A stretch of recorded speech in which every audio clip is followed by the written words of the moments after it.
Welcome everyone. This is Trader Check. It's February 17, 2026, 11:32 in the evening. Okay, nasa weekly time frame tayo ng Ethereum. Saan to papunta?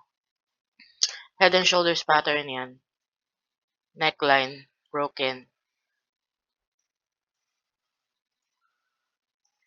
Shoulders, head, shoulders, neckline, broken. So saan yan papunta? Well, it's just the same as this one. 'Di ba?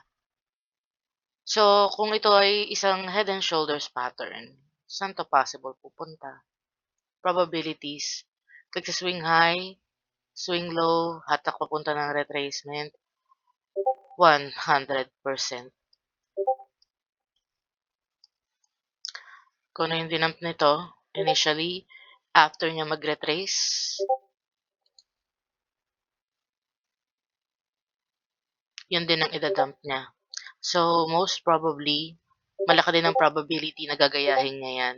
So, Fibonacci trend-based extension, click sa swing high, click sa swing low, hatak papunta sa highest point of retracement.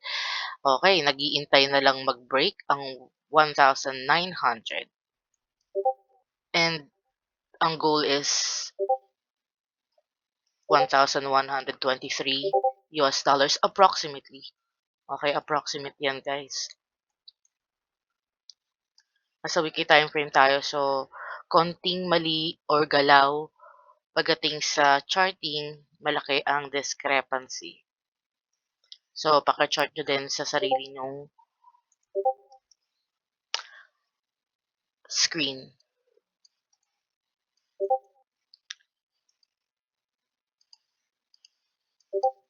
There you go.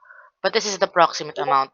In these levels, 0786, 085 are the major support levels. Malakas yan. So, pwedeng nandyan lang yan. Pero ito yung pinaka-goal niya. Okay? Pwede kayo makakita ng bounce dito dahil ito ay malakas na support level. Nakita nyo kapantayan nito. Support yan. Okay, so you can take profit once mag-break ang 1,948 or itong golden pocket. Target this level and this breakout, breakdown ang gagawin niyo hanggang mapunta tayo dito sa 1,136 approximately.